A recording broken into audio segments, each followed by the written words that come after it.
नमस्कार, मेरा नाम है अब्दुल्ला इमाम और दर्शन जहानाबाद में आप सभी का स्वागत है। हम हाजिर हुए हैं कुछ अहम खबरों के साथ। थोड़ा सा वक्त निकाल कर देखिए खबरें फटाफट अंदाज में। हम खबरों के सिलसिले की शुरुआत करते हैं और पहली खबर पर आते हैं।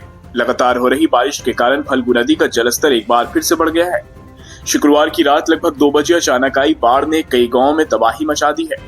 बाढ़ के तेज बहाव से फल्गु नदी का तटबंध भी टूट गया है, जिससे दर्जन भर गाँव जलमग्न हो गए हैं।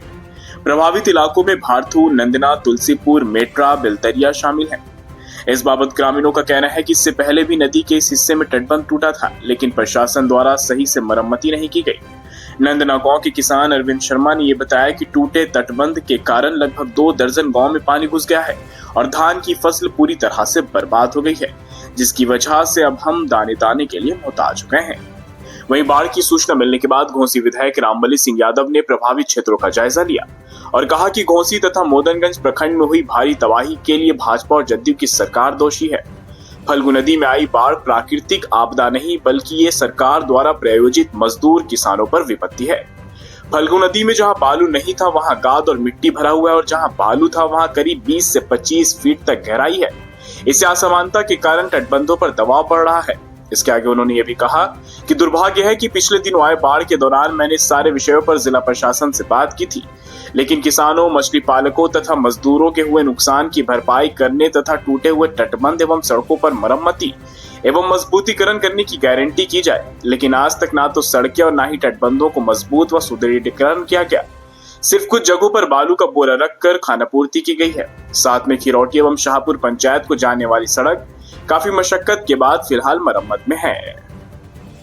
हम दूसरी खबर की तरफ रुख करते हैं, जहां की जहानाबाद पटना गैरियल खंड के मीराबिघा गांव के समीप रेलवे की पटरी के किनारे शनिवार की सुबह शव मिलने से इलाके में सनसनी फैल गई।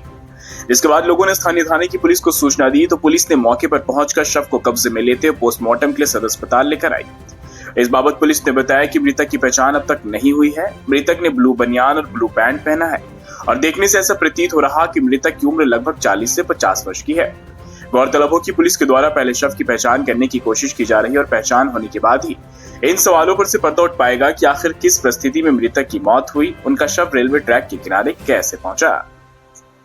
अब अगली खबर की तरफ आपको लिए चलते हैं, जहां की जिलाधिकारी एवं ट्रैफिक अधिकारी के नेतृत्व में अरवल मोड़ क्षेत्र में सड़क सुरक्षा अभियान चलाया गया। इस दौरान छोटे और बड़े वाहनों की सघन जांच की गई तथा वाहन चालकों को आवश्यक दिशा निर्देश दिए गए। अभियान के तहत छोटे वाहनों पर विशेष ध्यान देते हुए इंश्योरेंस, हेलमेट और जरूरी कागजात की जांच की गई। अधिकारियों ने कहा कि हेलमेट सड़क दुर्घटनाओं में जीवन रक्षक सिद्ध होती हैं, इसलिए बाइक सवारों को इसका प्रयोग हर हाल में करना चाहिए। वहीं बड़े वाहनों की जांच के दौरान ड्राइवरों को सीट बेल्ट का उपयोग करने और वाहन की गति नियंत्रित रखने की सख्त हिदायत दी गई। अब समाज कल्याण से जुड़ी खबर के बारे में हम आपको बताते हैं। जहानाबाद समाज कल्याण विभाग से मान्यता प्राप्त नन्हे कदम विशिष्ट दत्तक गृहन संस्थान के द्वारा जिले में व्यापक स्तर पर जागरूकता अभियान चलाया जा रहा है। संस्था का मुख्य उद्देश्य है कि 0 से 6 वर्ष तक की आयु के अनाथ या परित्यक्त बच्चों की सुरक्षित परवरिश हो और उन्हें कानूनी प्रक्रिया से दत्तक माता पिता का स्नेह मिल सके। संस्था की टीम ने हाल ही में जहानाबाद के विभिन्न अस्पतालों में कैंप लगाकर आमजनों को इसके बारे में जागरूक किया। इस दौरान लोगों को बताया गया कि किसी भी बच्चे को सार्वजनिक स्थान या अस्पताल से सीधे गोद ले लेना कानूनन अपराध है।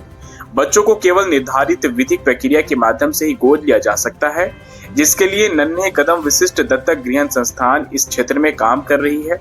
अगर कोई भी इच्छुक लोग होते हैं तो वो हमारे नन्हे कदम विशिष्ट दत्तक गृहन संस्थान से संपर्क कर सकते हैं। और बारी आखिरी खबर की, और आखिरी खबर से हम आपको रूबरू कराते हैं।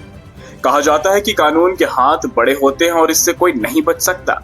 ये कहावत जहानाबाद में एक बार फिर से सच साबित हुई। बिहार में शराबबंदी लागू होने के बावजूद कई लोग अभी गैर कानूनी तरीके से शराब की तस्करी और बिक्री में लिप्त हैं। इसी कड़ी में जहानाबाद पुलिस को गुप्त सूचना मिली, जिसके आधार पर नगर थाने की पुलिस ने बड़ी कार्रवाई की। पुलिस ने देवरिया इलाके में स्थित एक घर पर छापेमारी की और छापेमारी के दौरान घर से 94 बोतल अंग्रेजी शराब को बरामद किया गया। हालांकि मौके पर कोई भी व्यक्ति मौजूद नहीं था और कारोबारी पुलिस के पहुंचने से पहले ही फरार हो गया। पुलिस ने बरामद शराब की बोतलों को जब्त कर लिया और घर को भी सील कर दिया है। फिलहाल पुलिस घर मालिक की तलाश कर रही है और उसके खिलाफ कानूनी कार्रवाई की प्रक्रिया भी कर रही है। इधर नगर थाने की पुलिस का कहना है कि मामले की पूरी तरह जांच की जा रही है और जब तक जांच पूरी नहीं हो जाती तब तक किसी भी निष्कर्ष पर पहुंचना बहुत जल्दबाजी होगी। तो दोस्तों, ये थी जहानाबाद की कुछ अहम खबरें जिससे कि हमने आपको रूबरू कराया। खैर, फिलहाल के लिए बस इतना ही। मुझे दीजिए इजाजत, हम फिर से बहुत जल्द हाजिर होंगे एक नई खबर को लेकर। तब तक के लिए आप अपना बहुत ख्याल रखिए। आपको हमारी खबर को पेश करने का तरीका अगर पसंद आए तो दर्शन जहानाबाद चैनल को लाइक कीजिए, सब्सक्राइब कर मदद कीजिए और शेयर करना ना भूलें।